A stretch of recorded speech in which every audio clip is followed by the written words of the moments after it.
आणि माझ्या कोकणातले आद्य देवते, आज या ठिकाणी आमच्या कोकणातली माती, आमच्या कोकणातलं जंगल, आमच्या कोकणातले नळ झरे हे सगळे सुरक्षित राहायचे. ह्याल्या लोकांनी गुण्यागोविंदान राहायचा, ही गावराहाटी संस्कृती टिकायची आणि ह्याल्या निसर्गासोबतचा आमचा हजारो वर्षांचा जो लग्न असा त्या शाबूत राहायचा. हैसर जी काही अडचणी येतात, जे बाहेरच्या शक्ती तुझ्या ह्या निसर्गात, तुझ्या ह्या मायमातेक उद्ध्वस्त करूचो प्रयत्न करतात, त्या सगळ्यांका हैसर तू बाहेर घालवचे आणि आमच्या ह्या कोकणातल्या लोकांका, ह्याल्या झऱ्यांका, ह्याल्या नदी न्हय, ह्याले जे काय आमचे लोक असत, शेतकार असत, कष्टकार असत, मासेमार असत, त्यांना सगळ्यांका तुझ्या ह्या निसर्गात तू गुण्यागोविंदान ठेवचे अशी तुझ्याकडे प्रार्थना करतो. घे माय. नमस्कार. आज आम्ही कणकुंबीच्या माऊलीच्या देवळाकडे जमलो, सगळेजण कोकण, गोवा, आणि हा जो सगळा आमचा सीमा भाग आहे आणि इथून पुढे ही जर्नी ही संपूर्ण कोकणभरामध्ये आपली सुरू होणार आहे. त्याची सुरुवात आम्ही कणकुंबी गावापासून केली आहे. कणकुंबी हा एका नदीचा उगम आहे, तसाच एका संस्कृतीचा उगम आहे आणि या ठिकाणाहून महादई आणि मलप्रभा, आणि आत्ताच माझ्या हातात जे तुम्ही बघताय हे मलप्रभा नदीचं अत्यंत पवित्र असं तीर्थ आहे, जे पिऊन आमच्या पूर्वजांनी गावराहाटी इथे बारापाचाची देवस्थानं उभी केली.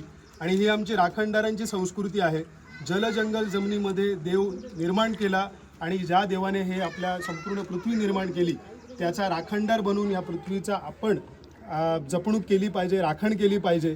आणि आम्ही इथे सगळेजण जमलो आहोत, ही या भूमीची लेकरं आहोत, सातेरी माऊलीची लेकरं आहोत आणि आज राखणदार बनून आपण ह्या पदयात्रेतून हा संदेश देण्याचा प्रयत्न करतोय की आपण ज्या भूमीत जन्म घेतला ती भूमी आज संकटात आहे आणि तिला वाचवण्यासाठी आपल्या सगळ्यांना एक होण्याची गरज आहे.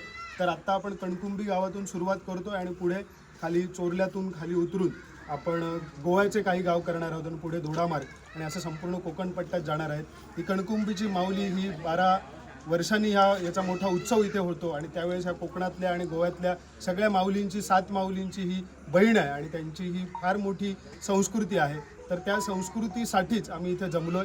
जी संस्कृती टिकली तर निसर्ग टिकेल असं आम्हाला वाटतं. राखणदार महाराज की जय.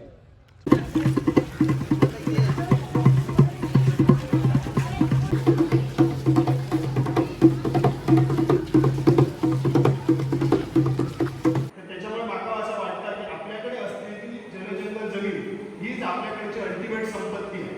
ह्या पलीकडे आपल्याकडे जागा आहे असा ना तर येताना आणि जाताना तर येताना आम्ही तर वापरतो, आम्ही त्याचा उपभोग घेतलो आणि आमचा आजार होतो आणि आमच्यातनं ते जातो. म्हणजे क्वालिटी आयुष्यामध्ये 90-100 वर्ष जगणारी माणसं ह्या गावात होऊन गेली. पण आज आम्ही कितीही स्वतः तरी श्रीमंत आणि मोठेपणा सांगत असलो तरी आज आमचं आयुष्य, आज आमच्या 40-50 मध्ये डायबेटीस सारखे आजार होऊ लागलेले आहेत, जो की गावात कधीही कोणा आजार होई नाही. तर आत्ता काय आपल्या काय समस्या निर्माण झाल्या, हे समस्या फक्त असं नाही की गावराहाटीच्या समस्या, जंगलांबद्दलच्या समस्या असतील, वन्य प्राणी शेतीच्या समस्या असतील, गावामध्ये नोकरीच्या समस्या असतील, विकासाबद्दलचे तुमचे काही प्रश्न असतील, किंवा तुमका वाटत असत की आमच्या गावामध्ये हॉस्पिटल आहे त्याच्यामुळे काही समस्या असतील. हे सगळे समस्या डिस्कस हो गो आणि ह्याचा एक डेटा तयार हो गोयो. आणि हो तुमच्या एका गावाचा प्रश्न नाही, असं सिंधुदुर्गातल्या कितीतरी गावांचा प्रश्न आहे. 50% जमीन आमची गेली त्याचा काय? या विकासाच्या प्रक्रियेत जर पायाखाली माती आमची नाही राहावा तर त्या विकासाचा आमचा उपयोग काय पुढे जातो? आज गोव्यात सुद्धा डेव्हलपमेंट झाली आहे ना, पण मग किती गोयकरांना, स्थानिकांना त्याचा फायदा झालो की दिल्लीवाले आणि हरियाणावाले पैसे घेऊन बसलेले असतात. गोव्याचा काजू जर मायवाडी विकत असतात तर मग कशा करतो तो विकास होता? आमचा काजू आम्हीच विकतो करू. आम्ही काजूसाठी आमची जंगलं तोडली आहेत ना. राखणदार जय राखणदार, राखणदार जय राखणदार, जय राखणदार. मला प्रभेचा राखणदार.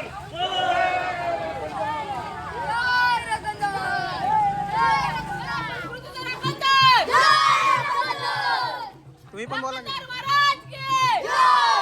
हळूहळू चाला मुखाने राखणदार बोला, पायी हळूहळू चाला मुखाने राखणदार बोला. विकासाबद्दल पण आपण काम करू आणि आपल्या रक्षणाबद्दल पण. सध्या गरज आपल्याला राखणदारांची आहे.